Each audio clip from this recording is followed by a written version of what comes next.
The World Health Organization recently declared that gaming addiction is a clinical medical disorder, meaning that a doctor can diagnose someone with this condition.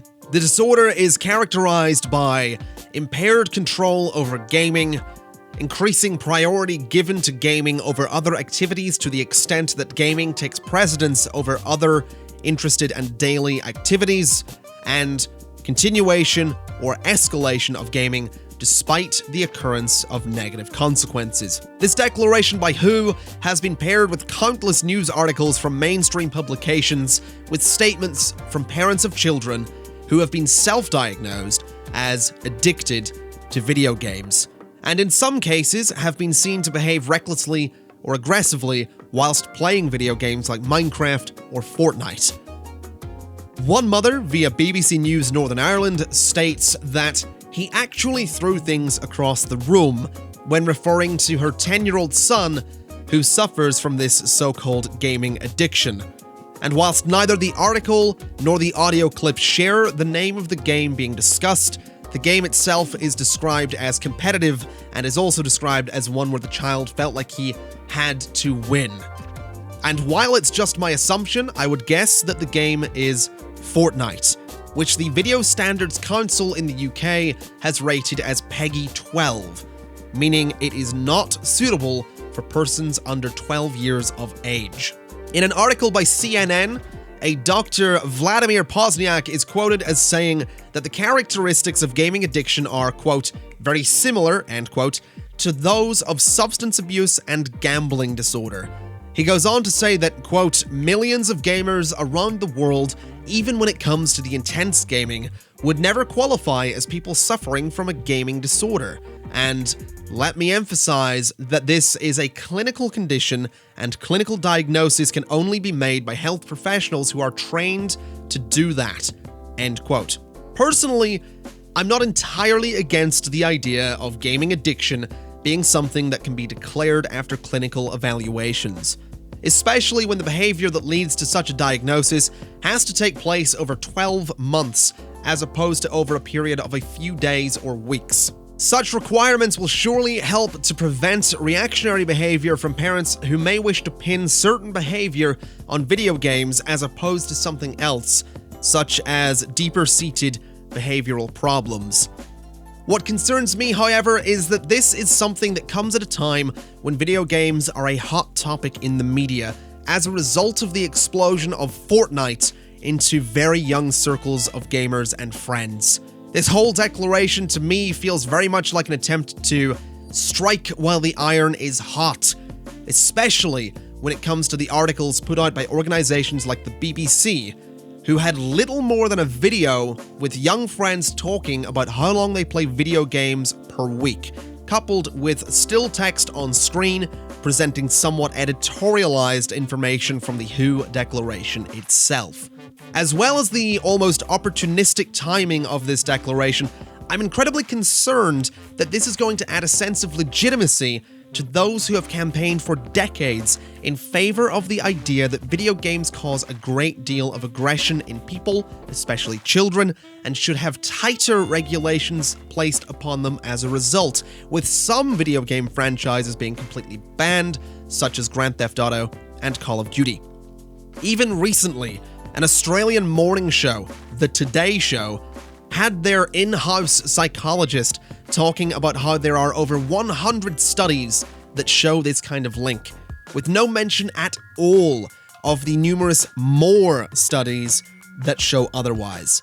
Much like this in-house psychologist, I foresee various individuals and organizations pointing to this declaration from the World Health Organization with a great deal of ignorance as a means to legitimize their own opinions and as a means to push those opinions as fact.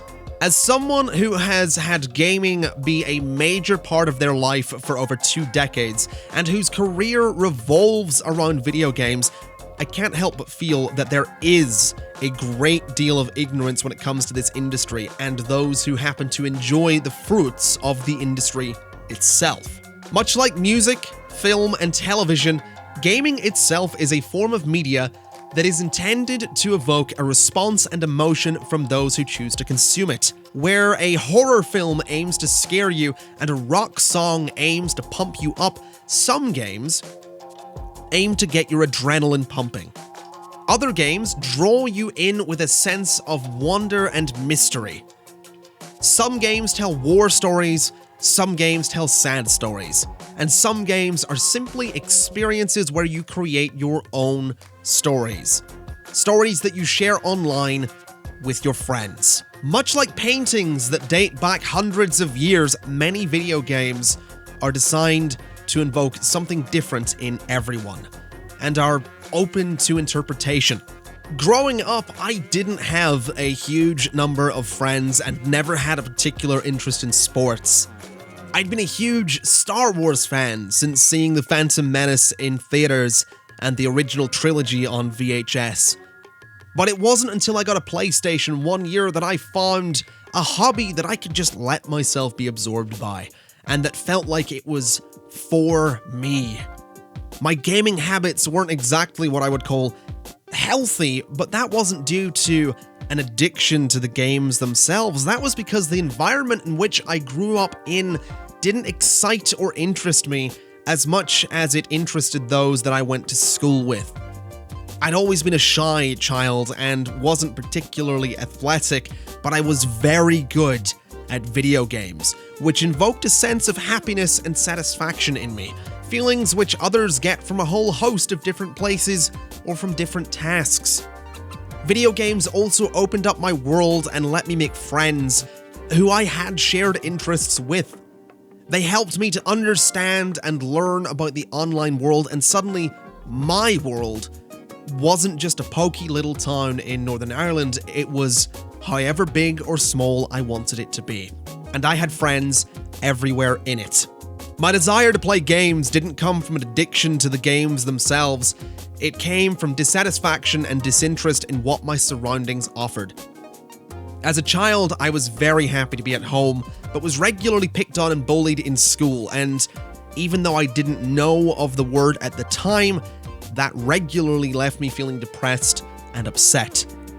I can only imagine how I'd feel if my escape from being upset could lead to a clinical diagnosis of addiction to video games. Suddenly, my friends and my hobby were a bad thing, and my disinterest in the world itself would only get worse, as would my depression. The point of all of this is that there is a bigger, vastly more important question to ask than how do I cure my child's gaming addiction? The question is, why is my child addicted to video games? The chances are you will find the answers to both questions by simply focusing on the latter question.